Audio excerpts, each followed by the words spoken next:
गेल्या वर्षी जवळपास 15 लाख कोटींचे एमओयू झाले. पहिल्यांदा तर मी असं म्हणेन की हे जे काही एमओयूज आम्ही करतो आहोत हे बाय प्रॉडक्ट आहेत.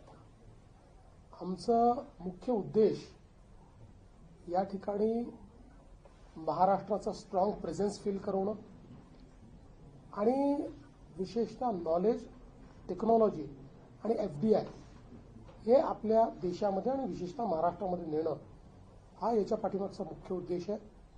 मला आनंद आहे की खूप चांगल्या प्रकारे एमओयूज होत आहेत आणि इन्व्हेस्टमेंट पण येते. पण त्याच्यासोबत आम्ही खूप स्ट्रॅटेजिक एमओयूज देखील या ठिकाणी केलेले आहेत. मला सांगितलं पाहिजे की काही एमओयूजचा उल्लेख मला केला पाहिजे. युनिव्हर्सिटी ऑफ कॅलिफोर्नियासोबत आम्ही एक एमओयू केलेला आहे की ज्यातनं मोठ्या प्रमाणात कॅपॅसिटी बिल्डिंगचं काम होणार आहे.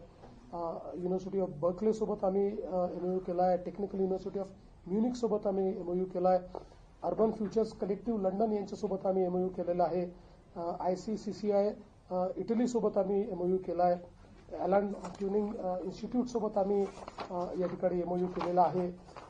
त्याच्यासोबत नॉर्वेजियन जिओ टेक्निकल इन्स्टिट्यूटसोबत आम्ही एमओयू केला आहे.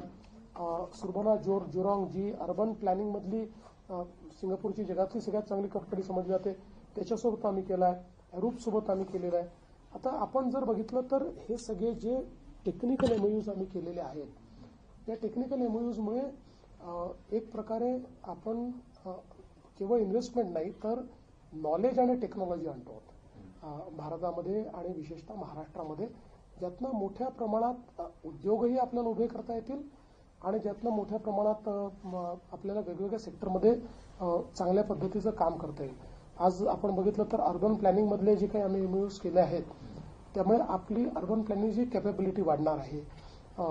ट्रान्सपोर्टेशनमधले जे एमओयूज आपण केलेले आहेत त्यातनं प्रत्येक शहराचा अर्बन ट्रान्सपोर्ट आपल्याला चांगल्या पद्धतीने डिफाईन करता येणार आहे किंवा त्याच्यामध्ये इन्व्हेस्टमेंट्स आपल्याला आणता येणार आहे.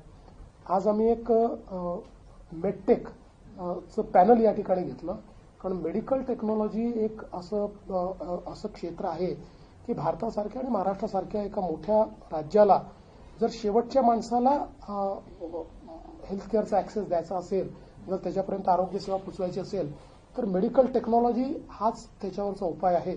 आणि त्या पॅनलमध्ये खूप चांगल्या प्रकारचं डिस्कशन देखील झालं.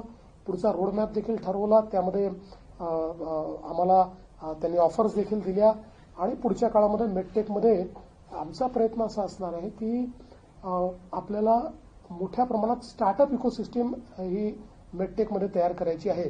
तर त्या संदर्भात जी जगातली सगळ्यात चांगली मेडटेक स्टार्टअप इकोसिस्टीम आहे त्यांच्यासोबत आपण करार केलेला आहे की त्यातनं अशा पद्धतीनं आपण हे या ठिकाणी करू शकणार आहोत. सर, रायगड आणि पेण या भागामध्ये मोठे प्रकल्प आणण्याचा जो विचार आहे तर ते कशा स्वरूपाचे असतील आणि ती आपण कशी डेव्हलप करू? असं आहे की एक पहिल्यांदाच आपण रायगड पेण ग्रोथ सेंटर आता आज ते लॉन्च केलेलं आहे.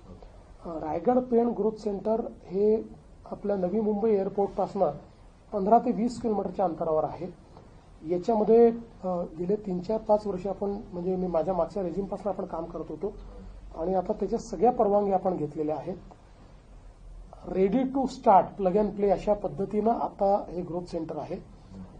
हे पहिलं असं ग्रोथ सेंटर असेल किंवा देशातला पहिला प्रयोग असेल की ज्याच्यामध्ये जी कंपनी तयार करण्यात आलेली आहे ही पब्लिक प्रायव्हेट पार्टनरशिपची कंपनी आहे. याच्यामध्ये प्रायव्हेट प्लेयर्स जे आहेत ते जमीन घेऊन आलेले आहेत. आपण MMRDA त्याची प्लॅनिंग ऑथॉरिटी आहे, आपण त्याच्यामध्ये स्टेक होल्डर आहोत आणि आता या ठिकाणी एक मुंबईचा नवीन बिझनेस डिस्ट्रिक्ट आपण तयार करतो आहोत ज्यातनं खूप मोठ्या प्रमाणात हायपेड जॉब्स तयार होतील. तिथे GCC ची एक इकोसिस्टीम तयार होईल, फिनटेकची इकोसिस्टीम तयार होईल आणि जसं आपण BKC एक बिझनेस डिस्ट्रिक्ट तयार केला तसा हा बिझनेस डिस्ट्रिक्ट असेल. आणि आज याच्यामध्ये खूप चांगल्या पद्धतीने आज इन्व्हेस्टर्सही आले. आज आपण लॉन्च केलं आणि लॉन्चच्या वेळी जे काही आपले करार त्याच्यामध्ये झालेले आहेत त्यामध्ये रिपब्लिक ऑफ कोरियाचा हवाना ग्रुप आहे, SSB स्वित्झर्लंडचा ग्रुप आहे, एन्सार USA ग्रुप आहे, फेडेक्स जो US एक अतिशय मोठा ग्रुप आहे, रिव्हर रिसायकल फिनलंडचा ग्रुप आहे, MGSA हा दुबईचा ग्रुप आहे, स्पेसेस होल्डिंग सिंगापूरचा आहे, मेपल ट्री सिंगापूर आहे, ट्रिबेका डेव्हलपर्स US आहे, GNB इन्फ्रास्ट्रक्चर सिंगापूर आहे, इंडोस्पेस पार्क सिंगापूर आहे. असं आजच जवळपास 1 लाख कोटी रुपयाच्या इन्व्हेस्टमेंट्स या सगळ्या वेगवेगळ्या कंपन्यांनी त्या ठिकाणी करण्याचा आज MOU केलेला आहे. हा सगळा FDI आहे आणि यातनं खूप चांगल्या पद्धतीनं एक नवीन शहर तयार होईल, ज्याच्यामध्ये अतिशय चांगल्या पद्धतीचे हायपेड जॉब्स तयार होतील. आणि याचं सगळं प्लॅनिंग करताना वॉक टू वर्कचं प्लॅनिंग आपण त्या ठिकाणी तयार केलेलं आहे. ओके. त्यामुळे मला असं वाटतं की जी आपण तिसरी मुंबई तयार करतोय त्या तिसऱ्या मुंबईतलं पहिलं शहर हे आपलं लॉन्च झालं. अभिनंदन. थँक्यू. साहेब